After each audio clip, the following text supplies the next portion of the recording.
welcome to the official 400th greatest wrestling podcast on the internet. The always late but never ever wrong 3-count commentaries. And I am your erstwhile host, MagMongoSlade. Today, at some point, we'll get to talking about Dynamite. But we really have to discuss what has been going on with CM Punk and the EVPs. But first, just to get it out of the way, we got two other notes. One, apparently CM Punk stole the thunder. I use that word, to kind of as a little tease, because Toni Storm actually went out there during the Scrum too and threw a little bit of a jab at Thunder Rosa. So she said that Thunder Rosa says that she's hurt, but when she says that she's not hurt, she can come back and lose to me. Now, I didn't know it at the time. I didn't know it until maybe, I don't know, about 2 days later, that some people are saying that Thunder Rosa's injury is not real. And basically, she just doesn't want to do a job. And since she was supposed to lose to Toni Storm, she decided that she was going to play injured just to dodge the match. And this apparently is something that Toni Storm believes, because she mentioned it on the Scrum. So apparently everybody was being unprofessional that night. This, of course, led to a lot of speculation from Brad Shepard that Thunder Rosa was asking for her release. Of course, some people said that it wasn't true. I don't know. And I don't care. But I thought it was very interesting that, there's a lot of rumors. Because for a long time, people didn't know what was wrong with Thunder Rosa. Even interestingly enough, K100, I was listening to a little bit of that. Conan was getting on one of his, they have a little flunky. I think his name is Joe. He does all their research and stuff. Joe told them Thunder Rosa said she hurt her back, which is exactly what I read to you guys before when we talked about Thunder Rosa's injury. Conan said he talked to Thunder Rosa personally, and she said it was her knee. So they got to bickering about that a little bit. Joe got buried by both Disco and Conan, kind of got embarrassed a little bit. And then all of a sudden they had to turn around and admit that Joe was right. The flunky was right the whole time. It was Thunder Rosa's back. But why did she tell Conan it was her knee? Questions. But I mention all that because once again, Toni Storm was kind of alluding to Thunder Rosa lying about her injury. And Tony Khan was sitting there grinning. Once again, allowing somebody to undermine a babyface talent that he has on his roster. Very odd decision making from Tony. Both Tonys. Tony I and Tony Y. But we'll talk about Tony I a little bit later. But first, right before we get to the Elite and everything that's going on with them, Malakai Black. So apparently Malakai Black will be granted his release. This is coming from all the different sources. It will be a conditional release. One of the conditions, some people have said this is not official. I ain't making it up either. That he will have a 6-month non-compete. 6 months. That's absurd. Look, I'm glad. Look, the guy says that he has a mental health problem. We don't know what else he's going through. His initial release was apparently not granted, but this one with conditions and probably some type of concessions on his behalf is going to actually lead for him to leave the company. It's good if that's really what he wanted. If he really wanted to get out of the contract, that's fine. He's going to have to abide by that 6-month non-compete. But if it's a mental health break, he probably needs 6 months. If it's injuries or something like that, 6 months would probably be very good for him, But if he just wanted to get out of that contract because he wants to go back to WWE, that's going to put a damper on it. Because 6 months, he's going to be cold as ice by that time. And that's really the point of the non-compete, is that you can't jump hot from one television to another. I'm on the fence about non-competes, because if you sign the contract, you sign the contract. But it is kind of unfair to ask somebody not to work anywhere else, But as long as you're taking care of him, I guess, he's going to be getting a paycheck from Tony Khan, I'm guessing. It's probably going to be a fraction of what he was already getting paid. That's usually how WWE do it. They pay out a certain amount of your regular pay, and it's very weird because WWE's non-competes are 90 days, and this is twice as long, and that's why I really don't believe it. That's why I kind of don't believe there's going to be a 6-month non-compete. It just sounds ridiculous. And Tony Khan might be a hypocrite, but I don't think he's that much of a hypocrite. You know, I I don't know if he's that much of a hypocrite, by God. But in any event, I'm glad that Malakai Black is apparently going to get what he wants. He deserves it, man. Go take a break. You know, we all need to walk away sometimes. All right, so we finally can get into the meat of the matter. You know, made you guys actually sit through some stuff. So according to Sports Illustrated, there will be an external third-party investigation into what transpired backstage at All Out. This led to suspensions for everybody involved. Hangman Page was not there. Sports Illustrated says, quote, Hangman Page had already left the building, Sports Illustrated learned, which explains his absence from the altercation. Then it says, punishment for the backstage fight, Sports Illustrated has learned, will include suspensions for every person involved. The list of those receiving suspensions include Kenny Omega, Matt and Nick Jackson, Pat Buck, Christopher Daniels, Michael Nakazawa, and Brandon Cutler. Multiple sources have shared that Punk and Ace Steel will either be among those suspended or will no longer be with the company by the end of Wednesday. Punk met with the Khan on Tuesday, so the two had an opportunity to discuss how that exit could be handled. Of course, it was then announced at the beginning of Dynamite that the world title and the trios titles are both been vacated. That's all very interesting. CM Punk is also said to have torn a bicep, so he was injured anyway. So there's a lot to talk about. First, the suspension of the EVPs, and apparently a bunch of other people. Christopher Daniels is the head of talent relations, isn't he?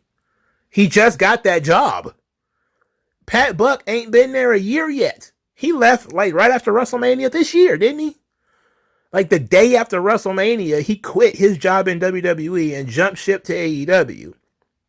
Now here it is a couple of months later, he getting suspended for being involved in a backstage fight. Christopher Daniels has not been the talent liaison in AEW for 5 months yet. It's probably been more like a month and a half.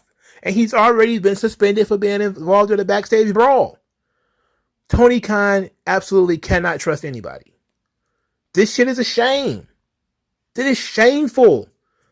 It wasn't that long ago that Tony Khan was really celebrating how he's going to elevate Christopher Daniels and all these guys to these different positions and how nice it is and how wonderful it is that these guys are going to be on board.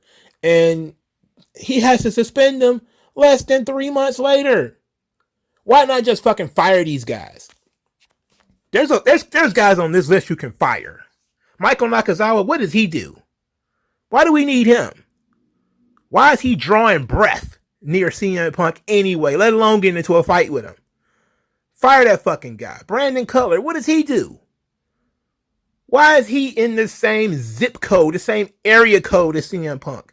Get him the fuck out of here. Fire that fucking guy. All right? If you don't want to fire the Bucks and Kenny Omega, I understand. I still maintain he should have stripped their EVP status, even if it is just symbolic. Oh, they don't have any real power, Mongo. They're not real EVPs. They don't have any booking power. Yeah. I'm sure they don't. Their friends are still on the payroll. If Tony Khan was in full control, he would actually have to sit back and ask himself, what the fuck do we need Michael Nakazawa for? What do we have him for that we have his special attention to it? He can get fired. Get the fuck out of here. I'll find somebody else to do your job. Same thing with Brandon Cutler. If for no other reason but to set an example. All right? There needs to be examples set. He stripped them of titles. That's fine. The championships are now vacant. Okay, that's boilerplate. Fine. Whatever. There needs to be some real harsh punishments. And more importantly, man, there needs to be some standards. There need to be some boundaries in place. A year ago, CM Punk came in. When he came into AEW, he said he was there to work in front of the scenes and behind the scenes. That's what he said. So now, here it is a year later, CM Punk like, I'm trying to run a business.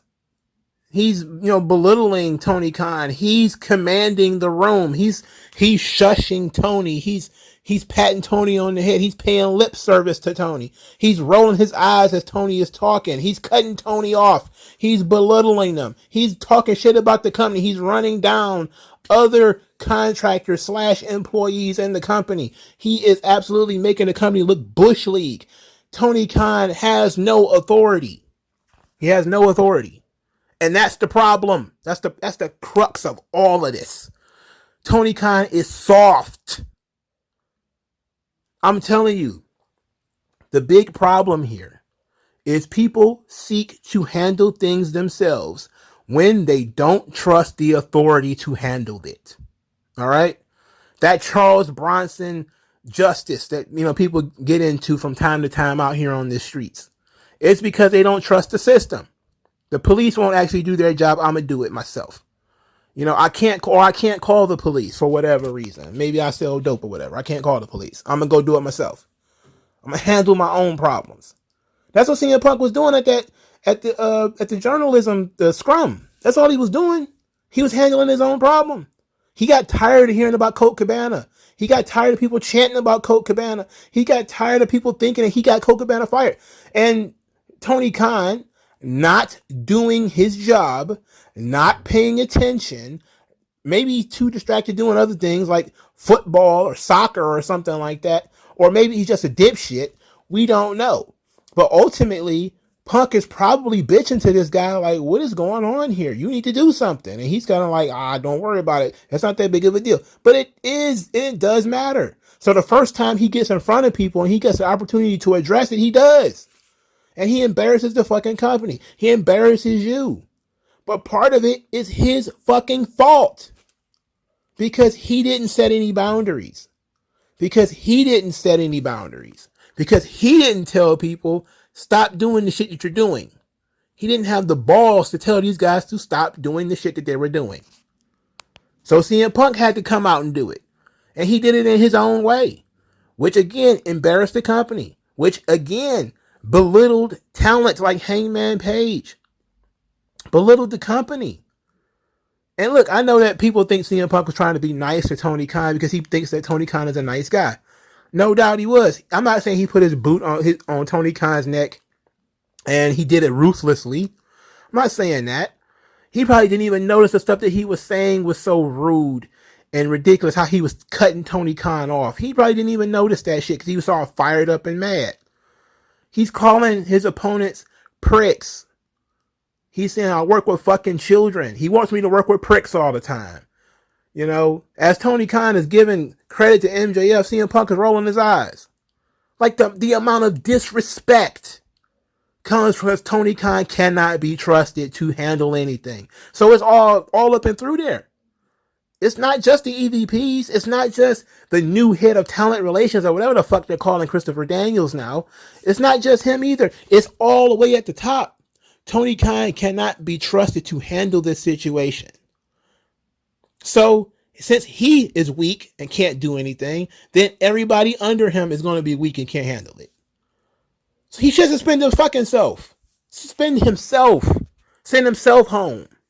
God damn. What the hell's wrong with these people? This is stupid. Now, apparently, CM Punk is such a big ballsy badass, he's not even going to take a suspension. He might fucking quit. You're like, wow. Crazy thing is, some people want CM Punk fired. I say, you don't shoot your golden goose. Punk might have an out in his contract where, he can't be punished like the rest of the guys. We don't know what kind of contract he drew up. We don't know. All right. But apparently, again, Tony Khan is handling Punk differently. You do kind of have to handle your stars differently. He's the biggest star in the company. And he's a guy that it took you a lot of hard work to win over. Because Punk is a trust guy. If you trust him and he trusts you, you can push through this thing. So you might not want to make any snap decisions, but you might want to say, look, boundaries need to be set. Boundaries need to be upheld. I'm the boss, dog. Sorry. I know we might be friends. We might get along, drink White Claws and eat muffins and all that kind of shit. I know that might happen from time to time. But ultimately, I am the boss. I can't have you doing what you did at the Scrum. Can't have it. Can't have you fighting my executives, man. Can't have you criticizing my talent in public. You want to say whatever you have to say to Hangman Page behind closed doors, do it. Hope Jericho's not there to talk about it, but do it.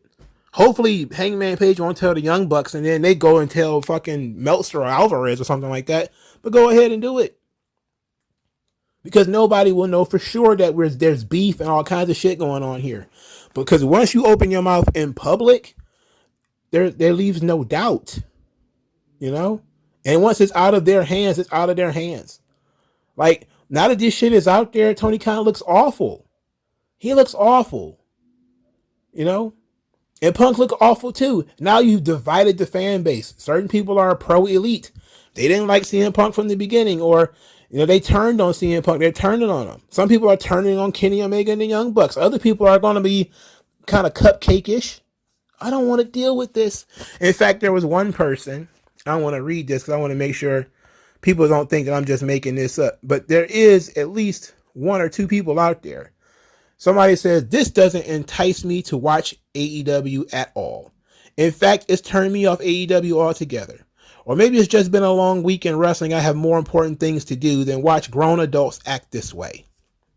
That's a comment from somebody, and that's a very popular comment from somebody who is frustrated with the whole EVP's CM Punk fiasco. They didn't come for this. Some people are not old school wrestling fans where you can turn this into an angle. That's what people want, right? Turn it into an angle. Remember Shawn and Britt? Like, yeah, but back then, most people didn't even know what was going on. You were probably a kid watching that and didn't get the Sunny Days comment and didn't really understand what it meant. You thought when they were fighting and they were doing all this kind of stuff that it was all part of the show. They were professionals. They had tremendous amounts of respect for each other before then. The elite, as far as we know, as far as I know, most them and their friends, most of them did not get along with CM Punk in the beginning. Like, there's heat. They're friends with Kevin Owens, the Young Bucks. Kevin Steen, if that makes you feel better. And Steen, Owens, had heat with CM Punk back in from Ring of Honor. So it's guys have heat going way, way back. These guys used to work together. They came up together. They stomped in the same, playgrounds. They've butted heads here and there. Shit happens. If you think that it's all about Nick Hausman asking a question at the Death Before Dishonor Scrum, no. That was an innocent question. And he's a journalist. At least he thinks he is. At least he wants to be one, according to himself. It's a legitimate question. Even if he is friends with Colt Cabana, it's still a legitimate question. Is CM Punk utilizing some kind of backstage influence to get Colt Cabana, moved to Ring of Honor or booted out of the company? I mean, the only thing that's unfair is that nobody asked whether the Young Bucks are doing that too. Is the Young Bucks using their backstage power to avoid doing jobs to Santana or Ortiz or to FTR or whatever? Like, you don't want to put it in that way, but it's a fair question to ask. Because if you have some influence, you might have some influence. I mean, people didn't have a problem asking Steve Austin, did he have any influence on why Jeff Jarrett didn't go anywhere? Why Mark Merrow never got pushed to the main event? And he would straight up tell you, yeah, this is why. If CM Punk really did, I'm pretty sure he would have said, I don't want anything to do with Colt Cabana. I won't wrestle him. I don't really want him in my locker room. I thought it would be a great idea for him to get moved to Ring of Honor or get moved somewhere else. I mean, unless you want me to be moved somewhere else. Because I don't want to work with the fucking guy, and you know why. But you have to set boundaries. You can compromise if you're Tony Khan. You can compromise. You can say, all right, here's what we'll do.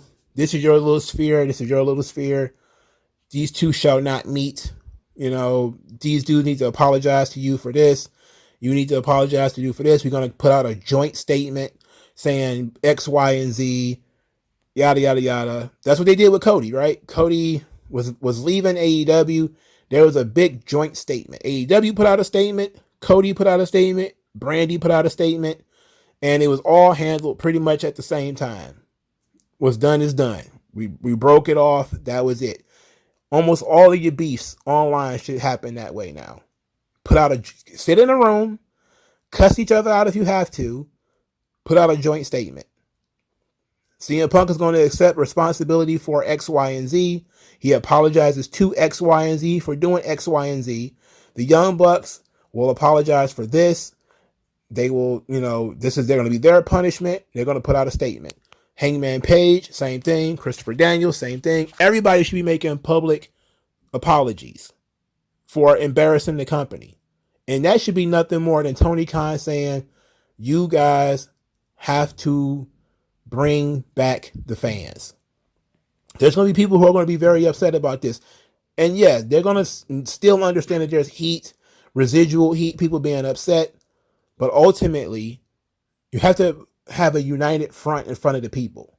If it's all a divided locker room, and it's been this way for a long time, and people are playing into it, like MJF goes out there and starts talking about how he's good friends with Cody. Ricky Starks is another one. He does all these interviews talking about he's still good buddies with Cody. Wardlow is another one. He was doing interviews. What was this in 2021? Saying that anybody who has a problem with Cody is just jealous. You're like, you should have a united front. If you want to be different, be quiet, at least for a while, until it becomes, you get on the outside of the situation, which is what in WWE, that's how it works. You disagree with what we're doing, be quiet. We're speaking with one voice, at least for right now, a united front in front of the office, in front of the audience. That's why, you had people who were probably pissed off about the Vince McMahon thing. Furious that there's hush money and potential rapes and potential embezzlement, but you didn't see any of the wrestlers go out there randomly popping off about this thing. They all they knew to button up. They was like, fuck it, I'm not touching that. I'm not touching that one. And that's it. Perfect example. Frankie Kazarian put out probably the best tweet about this whole thing. Most people don't think it was about it, but it was. And he said, quote, one of the most difficult things I've had to do in 25 years in the professional wrestling business is keep my mouth shut. However, it has also been one of the most rewarding things. And he's a good buddy of Cody. They was doing the whole nightmare cigars and all that kind of shit, right? Shutting the fuck up. Letting Tony talk, even if Tony can't put things the right way. Help him out later. Write him a note or something. Let Tony handle the scrums. Let Tony lead the guys. Let Tony answer the questions. Let Tony ask. Let him be the lawyer. Somebody asked a ridiculous question. Hey, CM Punk, what do you think about Colt Cabana doing yada, yada, yada? Tony should step in and be like, we will not answer any questions about Colt Cabana, and I would appreciate if you didn't answer those questions, didn't ask those questions. No comment. Next question. Please, about something about, this particular show, about his opponent, about his injury or whatever, but nothing personal. You ask him about his fucking dog or anything like that. Ask him how his wife tastes or something stupid like that. Keep it, positive, keep it classy. And then, Punk will know he got my back. He's not going to put me in a situation where I'm going to fly off the handle. And if Punk still manages to do it anyway, at least you tried to stop it. As opposed to Punk sitting down, eating muffins and drinking fucking, what was that, seltzer, deciding he was going to lambast AEW and the wrestling media and the locker room in 30 minutes and burn everything to the fucking ground. I mean, you got to have some control. You got to get some control of this thing. And now he has such little control that he can't even suspend CM Punk. They're not even talking about suspending him. They're talking about whether he's going to leave or not, and it's going to be Punk's decision. Fuck. Are you serious? What power what leverage do you have over CM Punk? Do you have any leverage? I get it. He's your top star. He's your golden goose. You don't want to fire him, but he's got to take a suspension. He's got to take that, or are you better than the rest of the boys? And that would be what I would do. I'd be like, if you're, no better than the rest of the boys, you would take your suspension just like that. However long I'm going to give them to be suspended, I'm going to give you that too. Even though some people will say he started it. Some people will say the Young Bucks started it because of who went into whose locker room and all that. CM Punk threw out a challenge, essentially. Let's fucking go. I'm going to walk the halls, and anybody got a problem with me, say yada, yada, yada. That's a challenge. Booker T is right on that. If you listen to Booker T and his comments on this situation, whenever you yelling out loud that you're willing to throw hands or do whatever, that's a challenge, And some people are going to ignore you because you're out of your mind. They're going to be like, whatever, that motherfucker crazy. I ain't paying him no attention. There's going to be some people going to be like, who are you talking to? Are you talking to me? And they're going to want to take you up on it. You don't throw out blanket challenges. That's an open contract for real.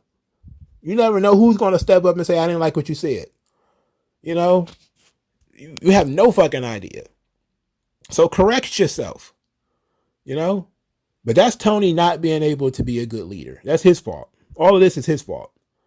He's got to get better at it. I don't care that he suspended the Young Bucks or, and all that shit. And he's vacated the belts, the titles. Who cares?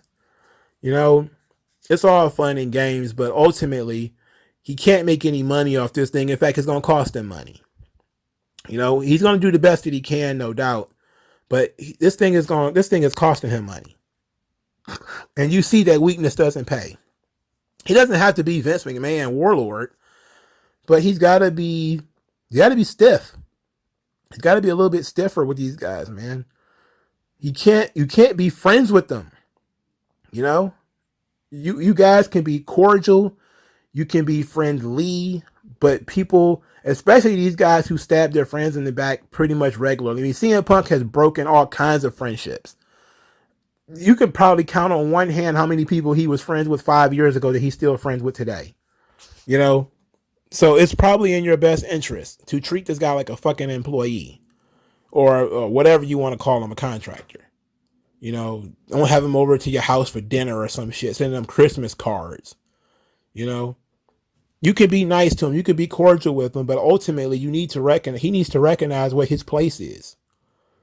And that's just honest, because it's your money that's getting fucked up here. You have to spend more money on this stuff, trying to convince people that this guy is a real world champion or this show is really going to draw and be important. You the one got to go and do the talks to WB and have these conversations about renewing the contract and all that kind of stuff. That has to be you. That can't be him. So who's the fucking boss? So who should be laying down the fucking law? Which one of y'all is going to be talking to Zaslav or TBS or TNT about the next rights deal? Is it CM Punk? Because if he's going to go negotiate that motherfucker, then yeah, he can say whatever he wants to in the scrum. But if he's not going to be doing that negotiation, he just shut the fuck up. Because everything that he does that damages the product is going to be your fucking fault. Period. CM Punk, something needs to be done with him. Now, I'm not saying fire him. I'm not saying be extreme and cut off your nose to spite your face. I understand, again, Punk is a trust guy. He needs to know that that whatever you do is fair and that there won't be any lingering grudges or anything like that. Just say, look, you threw out a blanket challenge. These guys took it up. They're stupid as fuck. You know that. Here's what we got to do. Y'all got into a fight. I'm going to fire Ace Steel because I don't need him. So he's fired. I know you're probably going to get mad about that. You want to leave because I fired your guy. It is what it is. But he's fired. He can't work here anymore. If he was involved with this, he's fired. All right? Period. What do I need him for? He's a trainer. So what? I get another trainer. He's fired. All right? That way, I would have fired the Young Bucks boys, Cutler, I'd have fired his ass. I'd have fired Omega's boy Nakazawa, and I'd have fired CM Punk's boy Ace Steel. All three of them would have been fired because I don't need them. Christopher Daniels would have been fired. I'm sorry. If you are involved with this fight, I don't need you. You're fired. I just gave you this job anyway. You're fired. I'm sorry. Pat Buck, you're fired. I'd have fired anybody who's an executive or not an in-ring wrestler probably would have been fired. That's just me. Because I don't need you. The in-ring talent, though, you have to take into account, that they draw, that the Young Bucks are the foundation. Them and Kenny Omega, they're the EVPs. They're the foundation of the company. You don't want to be rash and do too much with them. CM Punk, he's your golden goose. You don't want to go too far with them. But you want to make it public that you're doing something. And that some people have got to go. Heads real roll if you do this shit. We're not about to have a clashing of the crews back here, dog. We're not about to do that. Because that shit ain't gonna do nothing but turn out ugly. It's gonna run people off too. Because it's gonna get people caught in the middle. That's the only thing about these civil wars and these fights and shit. People get caught in the middle. And it ruins everything.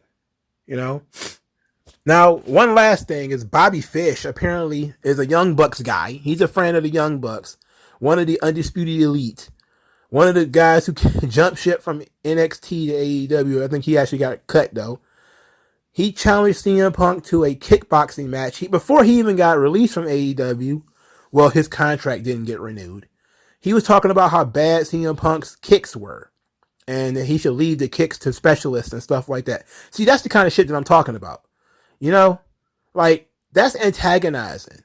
This guy's fucking 56 years old or something like that, and he's antagonizing CM Punk about his worked kicks. He's a shithead. I don't care how much anybody likes this Pringles can looking motherfucker. He's a shithead. Who gives a fuck if CM Punk's kicks look like shit because he's not a kickboxer or whatever the fuck you are? Don't do that shit in public. That's why, Tony Khan decided I'm not going to re-sign this fucking guy. He's a knucklehead. And I'm pretty sure that pissed him off too when it comes to the Young Bucks. Because, hey, we had plans to do an angle with O'Reilly, Cole, and Fish. And then you wouldn't let Fish go. But yeah, fuck Fish. He's an asshole. Look what he's trying. He's trying to get CM Punk to fight him. He's a moron. No, see, that kind of shit, man, we can't have that floating around here, man. These dudes is dumb. You fucking up the bag, too, brother. For the first time in 20 years, WWE got some serious competition and y'all want to fight each other. You're a bunch of fucking retards. The bunch of you. The whole enchilada. That being said, though, again, just like I said earlier about the Kevin Owens thing, and him posting that picture during this whole Scrum situation, he ain't forgot. Bobby Fish gets released from AEW. He's talking about how he's challenging CM Punk to a fight. The Young Bucks and their friends are out of control. And that is because of Tony Khan's weakness. It's weak. There's nothing he can do about, Kevin Owens. There's nothing he can do about that. The guy works somewhere else. He can't do anything about that. He can't do anything about the Young Bucks friends being dickheads on the outside of the company. But it just goes to show how pervasive and how much of an octopus the elites have become. Working the independents for so many years, how many friends that they've made, especially in the media and in other people's locker rooms. It's tremendous. Like, people keep talking about how the WWE locker room didn't want CM Punk in it. And everybody thought it was just Roman Reigns. It wasn't. It wasn't just Roman. Roman was just the only one willing to talk about it on the record. There's probably a bunch of other people, too, who was kind of like, Punk? No, I don't want that dude around at all. I don't want him around at all. For the right reasons. He's a dickhead, too. That's the problem. You have so many people with disagreeable personalities, and they aren't good people. Why Tony Khan wants them around, I have no idea. Let's get to this show finally. This fucking episode gonna be 90 minutes of me rambling and cussing about Punk and stuff. All right, so it got to go the Grand Slam Tournament of Champions, and they're gonna have the trios title tonight. Okay, so Tony Khan got booed when he appeared on pre-tape. So he finally made his way to TV, and it was an official capacity.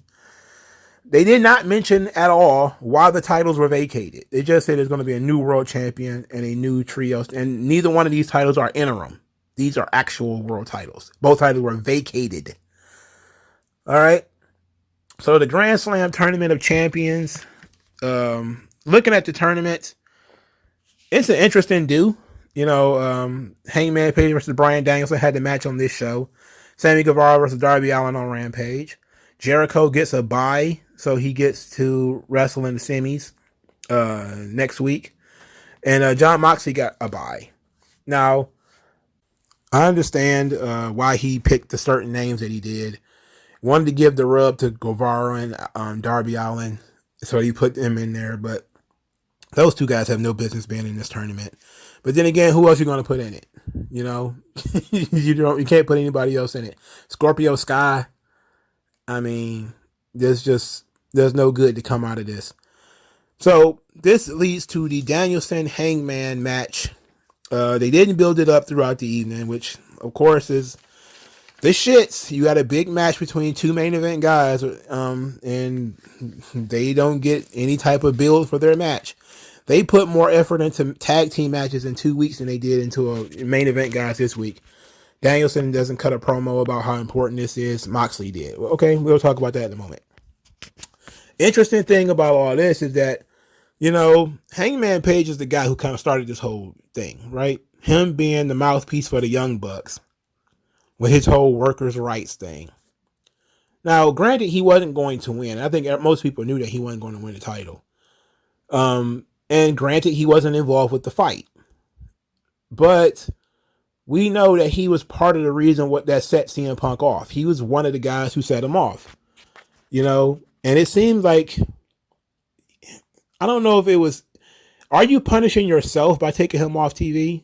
And just, letting yourself, suspending this guy too, maybe for a shorter amount of time, because he was, he wasn't involved with the fight. But he was one of the principal reasons why the fight happened, So that's just one of the things that I was thinking of. And if I was in Tony Khan's position, that'd have been something I'd have considered. I'd have considered, maybe having Hangman Page in this tournament probably wouldn't have been the smartest thing in the world, because it seemed like you're kind of rewarding him. Even if he's just going to go in there to do a job. It's questionable. So they had a hell of a match, though. Hangman and Danielson. Danielson can't have a bad match, so it was pretty easy. I love the finish, the buckshot counter into an O'Connor roll in a pinfall. Great finish. I like the Busaiku knee spot where he hit the Busaiku knee on Hangman. Hangman rolled out of the ring. I like that. So they had a hell of a match, man. Those two guys really have good chemistry. Hangman Page is kind of boring and he's very weird, but he's a good mechanic, He came from Ring of Honor, so of course he got that part down. He got the mechanics down. So Danielson will have a rematch with Chris Jericho next week. I'm hoping it's the main event of Dynamite, but you never can tell. But since we're talking about Jericho, let's talk about Jericho right now. Jericho says that he's better than ever before. He found the fountain of youth and he's drinking it in, man. Then he said that he's the best sports entertainer ever. Best pro wrestler ever. He's going to beat Bryan Danielson again. And he actually said he was going to beat Bryan Danielson again before Danielson even won the match. So that was kind of a spoiler. And then Excalibur, or I think it might have been Excalibur, later said, oh, it's just what he wanted. He wants to wrestle Bryan Danielson. Instead of just saying, Chris, you spoiled the match, you ass. Anyway, Jericho started talking about his little brothers. His little brother, Sammy Guevara, who's going to be in the tournament. Sammy Guevara dissed Darby Allin, calling him a turtle lover, which I didn't get. I didn't understand that. Does he really like turtles? If so, what's the problem with turtles? I don't know what the problem with turtles is. And then he talked about his little brother, Daniel Garcia, who was going to win the Ring of Honor Pure Championship. He's going to have to do it on his own without the Jericho Appreciation Society. There was some more cringe. Look at these abs from Sammy Guevara. I was like, what the fuck? Please, man, staple his fucking mouth closed. Put a mask on him too. What's going on with Sammy Guevara? I don't like that guy. He's a Gumby looking motherfucker, you know? In any event, that brings us to the main event of the evening. Boring ass Daniel Garcia versus boring ass Wheeler Yuta. West Side Gun plays Daniel Garcia to the ring. This was actually pretty good. Tonight was a big night for Dat Piff level rappers like Action Bronson, fucking West Side Gun. What next? We gonna have Sky Zoo pop up around here somewhere. Somebody in this comment section know who Sky Zoo is. I bet you do. I bet you there's somebody out there who know who Sky Zoo is. I give you extra points if you actually name your favorite Sky Zoo song. All right. So West Side Gun played Daniel Garcia to the ring. I finally listened to Wheeler Yuta's theme. It's a generic ass New Japan inspired theme with unsheathing blades and all kind of stuff going on in it. And I'm just like, shing, shing, shing, shing, shing. I'm like, what the hell? What is going on with this song? It's just like somebody taking a sword and wrapping it across a rail or something like that. It's stupid. So Daniel Garcia wins the championship, wins the Pure Rules title. A belt that means absolutely nothing. This belt means nothing. It means nothing on so many different levels. It means nothing because Wheeler Yuta has done nothing with it. It means nothing because Wheeler Yuta isn't even over. And therefore, him losing it doesn't mean anything. He hasn't cut a promo. He's not part of the build to this match. There was there was just nothing. You know, the Pure Rules. How could it really mean anything if you don't show the shot clock? You don't show. I'm talking about the counter, so people will know like when the time limit is.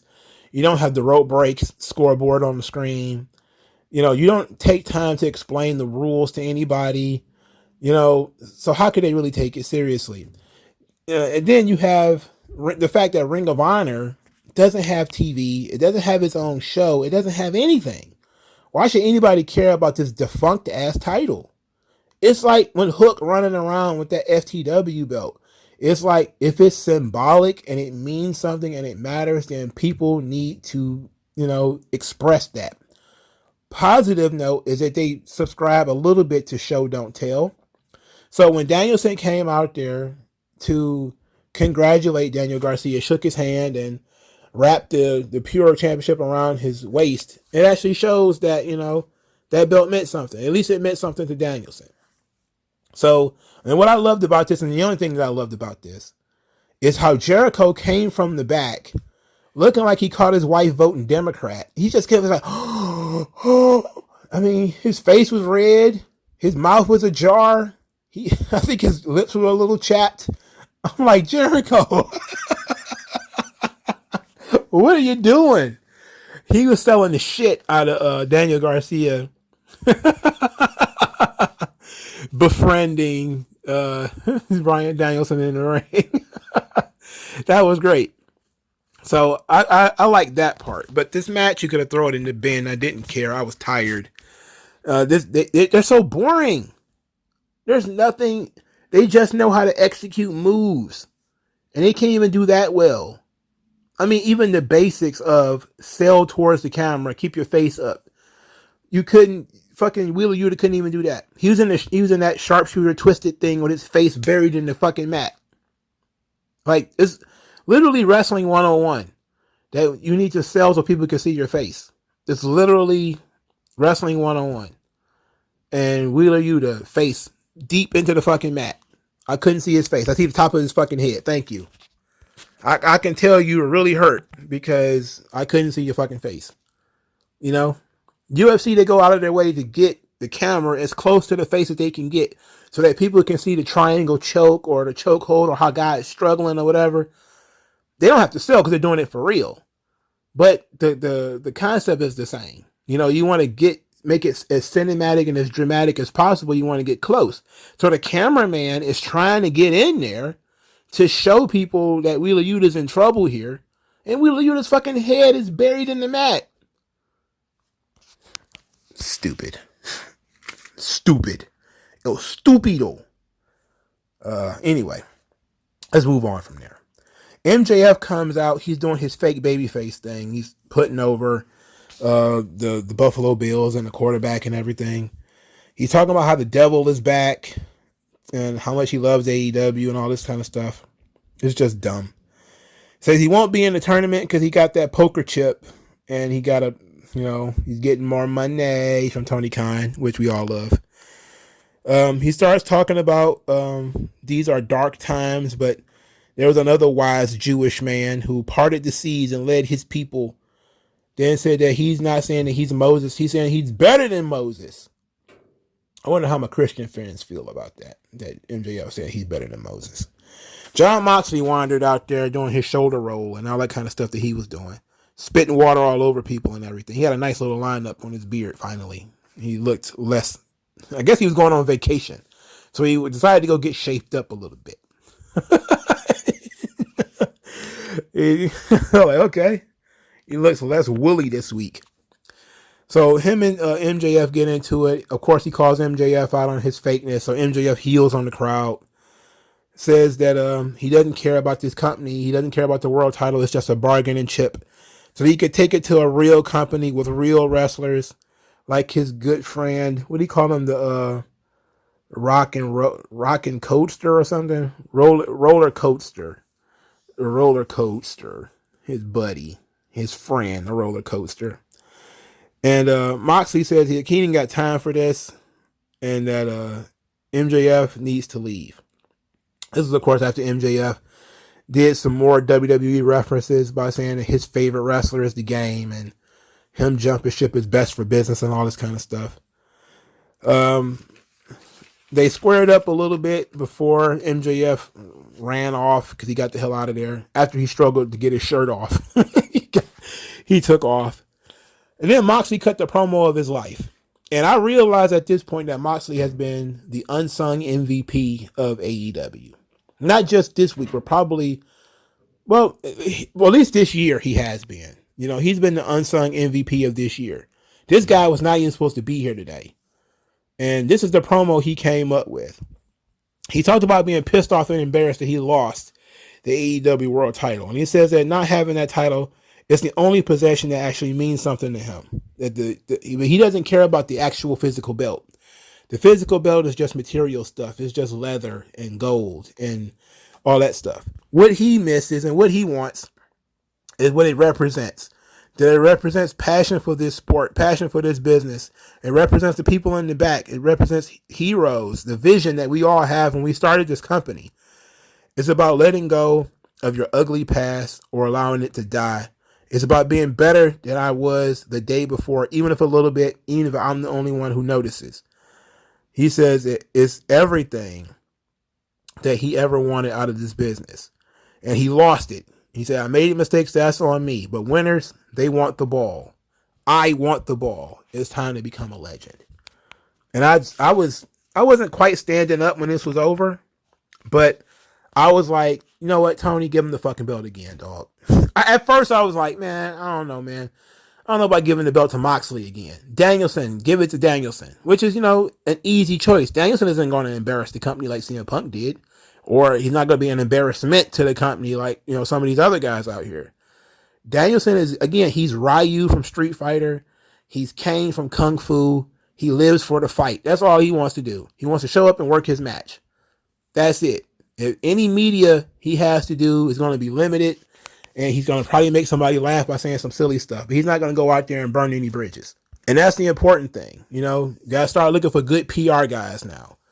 But Moxley was supposed to be on vacation. Now his vacation is fucked. So he can't get the belt back. So, because he's going on vacation, right? So you got to get the belt to Danielson. But that being said, it should have been maybe Danielson or maybe somebody else cutting this promo. Because Moxley cutting this promo made you want to see Moxley become the champion again. This is a restart on the Moxley character. This is what guys should do when they lose. When you lose, you take ownership of it. Yeah, I fucked up. That's on me. It's on me that I fucked up. And then you start talking about how you're going to, what it meant to you. And that's what he did. He went all the way around the bend. And I was like, fuck, I want to see this guy become champion again. God damn. And I was grumbling like he shouldn't really be the champion. He doesn't really need to be the champion. And I get it from looking at it that they're setting up clearly Moxley versus MJF, and that they're likely going to put the belt on Moxley and just have MJF take it from him, which is fine. But I don't know, man. I'm kind of in flux, but this was one of the best promos Moxley's ever done. It was tremendous. It was passionate. I felt it. I felt like he meant it.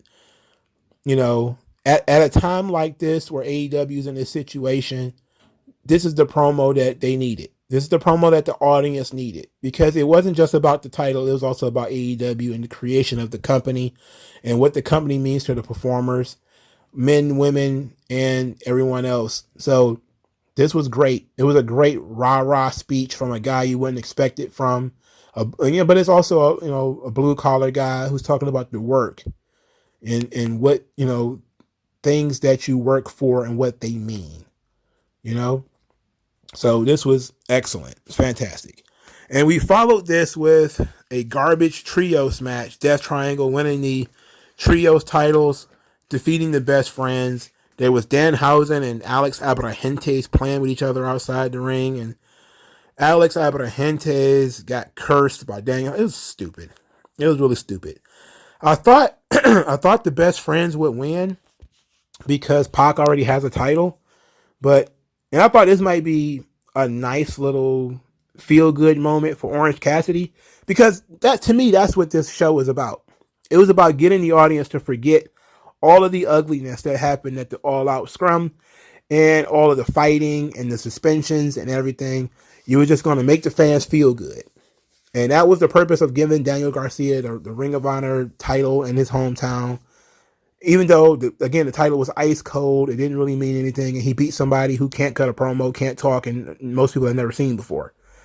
But the point of it was to send people home happy, So I thought that's what they were going to do here because Orange Cassidy is such a fan favorite, they would say, fuck it, we'll give him the trios belts. It doesn't really mean anything, But they gave the Death Triangle, which was interesting. So now Pac has 2 belts. Cool. 2 belts, 0 promos. The Dark Order, they're back there, and Jose, the assistant, approached 10. I think his name is Preston Vance, or something like that. And he wants to hire 10. And the other members of Dark Order shoved him and say, "You're the assistant. You need to get out of here." And then Andrade El Idolo, look at me. Look at me. He comes over. "I no talking to you. I talking to him." And I was like, okay. So Vance didn't say anything, or 10. I think that's what his name. I don't know what his name is. He didn't say anything, but he didn't say no either. So the other members of Dark Order are kind of upset. They're like, "What's going on? Are you talking to this guy? Like, what's up with that?" And it cut away, of course, before he could really respond. So that's interesting. Once you've decimated Andrade's stable, though, there's nothing that makes me believe that they have any credibility. They kicked out Dragon Lee out of Los Ingobernables like 3 weeks ago. They didn't follow up on it at all. There was no follow-up on Dragon Lee getting not only DDT by his own brother, beat up by his own brother. It was Andrade who gave him the DDT. But his mask got ripped off. And there was 0 follow-up. None whatsoever. So it does not bode well for Mr. 10. I guess it's a step up from being in the Dark Order, I guess. So they did follow up on Jamie Hayter and Britt Baker. Britt Baker is now following Jamie Hayter around, apologizing for getting in Jamie Hayter's way and costing Jamie Hayter the women's championship. She feels bad. And that's interesting. That's an interesting wrinkle in Britt Baker's character, that she actually does care about her friendship with Jamie Hayter. It was only like 40 seconds, though. Probably not even that long. It's probably about 10 seconds. I think they probably show more highlights of the match than they did of that actual segment. Toni Storm defeated Penelope Ford. I forgot Penelope Ford even existed. It was a thing that occurred for no reason. 2.0 was back there bragging about how they beat up Hook after Hook beat up Skinny 2.0 to maintain that championship he got, the FTW title. Then Action Bronson, the guy who sounds like Ghostface Killer, certified Dat Piff rapper, says that he is going to be with Hook at Grand Slam. And I was like, that's interesting. Action Bronson is the kind of guy who would get involved with pro wrestling. He is. And I know that he does Hook's theme song. I know that. Okay? So you don't got to tell me. But I'm not a really big fan of Action Bronson. He just sounds too much like Ghostface for me, and he's not Ghostface. And I've always had a thing about guys who sound like other guys that I like. I just can't do it. I can't do the knockoff thing, man. I can't do it. It confuses me too much. But Action Bronson and Hook, it's an interesting situation.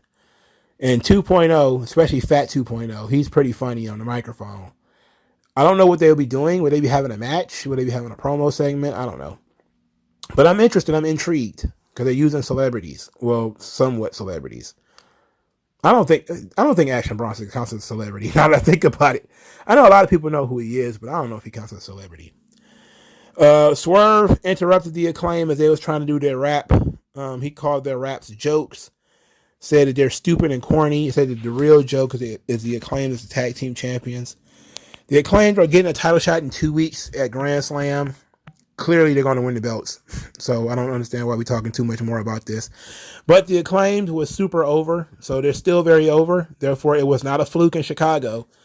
So yeah, they're going to get the belts. And it's the right thing to do. Wardlow defeated Tony Nese. I don't know why this happened. I guess just get Wardlow on the show. Josh Woods saved Mark Sterling, who was about to get powerbombed too. Josh Woods, we should be doing more with him. He's a big guy, technical, very good. He's a Ring of Honor guy as far as Tony Khan is concerned. He's not good at talent evaluations. You could tell by certain people that he pushed, like putting Daniel Garcia and Wheeler Yuta in the main event. When you had Hangman Page and Bryan Danielson on the show, I get it that it was basically because of the end that you want to do that at the end. You want to do Jericho and being, surprised at the end.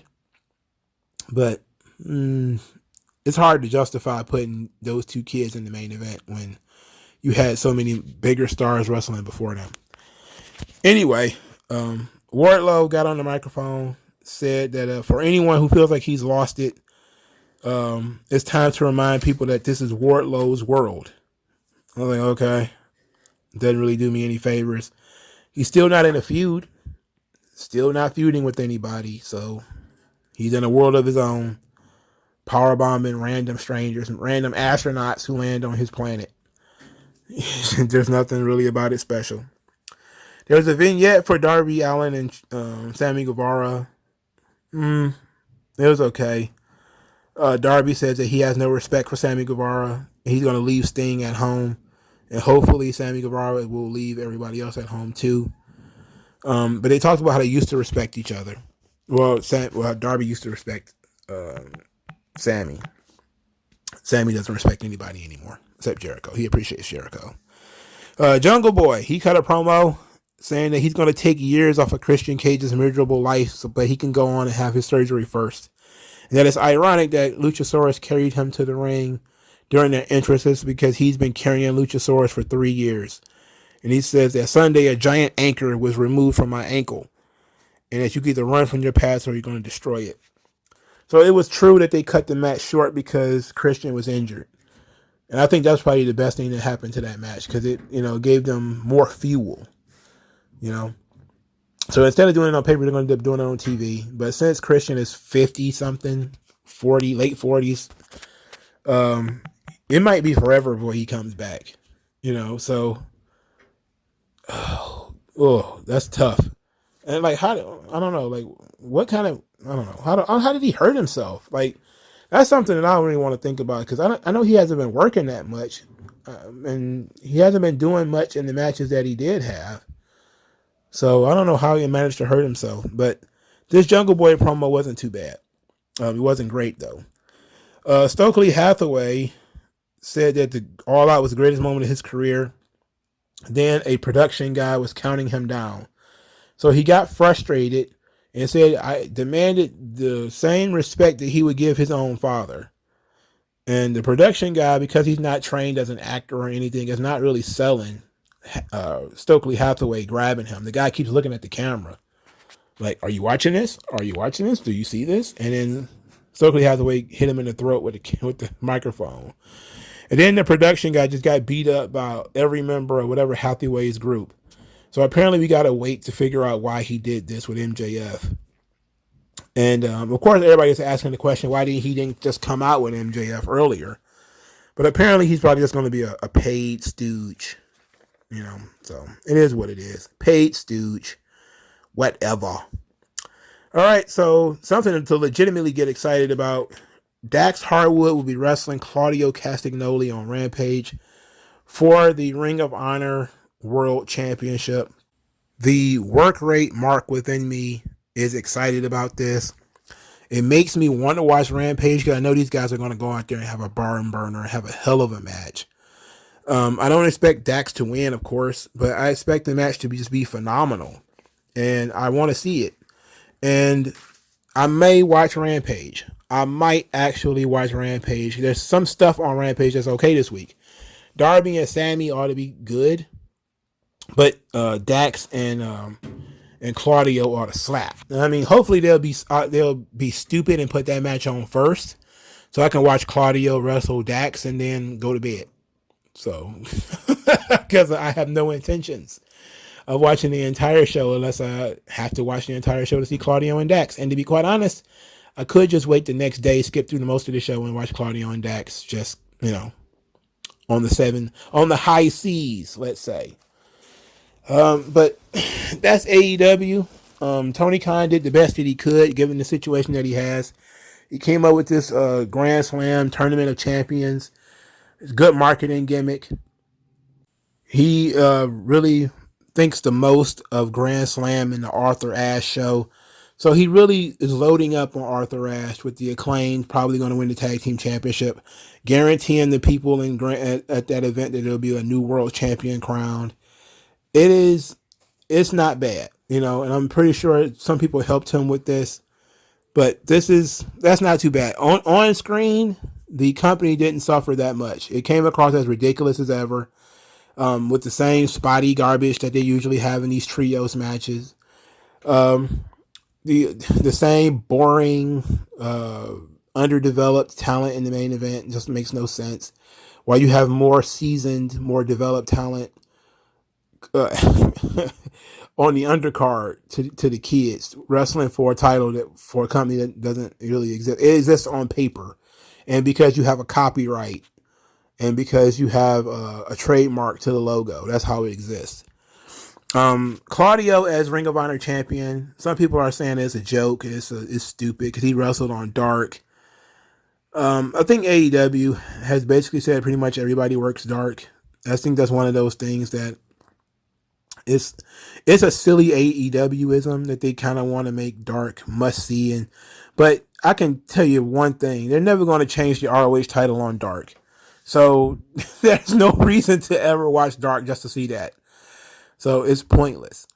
But Claudio's in a similar situation to he was in WWE. He came into WWE, won a title immediately. It was the U.S. belt. He had the championship for a little while, and then he lost it, and he never got a title back again. So now he's at the point where he just won a title. It's a world title, quote unquote. He's exciting to see because, hey, the shackles are off for the first time in forever. But at the same time, man, you just wish he was involved in storylines and doing something interesting instead of just wrestling matches. But I'm definitely going to watch that match with Dax Hardwood. Come hell or high water. All right, my throat's dry. I'm tired. Let me know what you guys think of all of this stuff. Like, share, and subscribe. I'll talk to you guys later. Peace.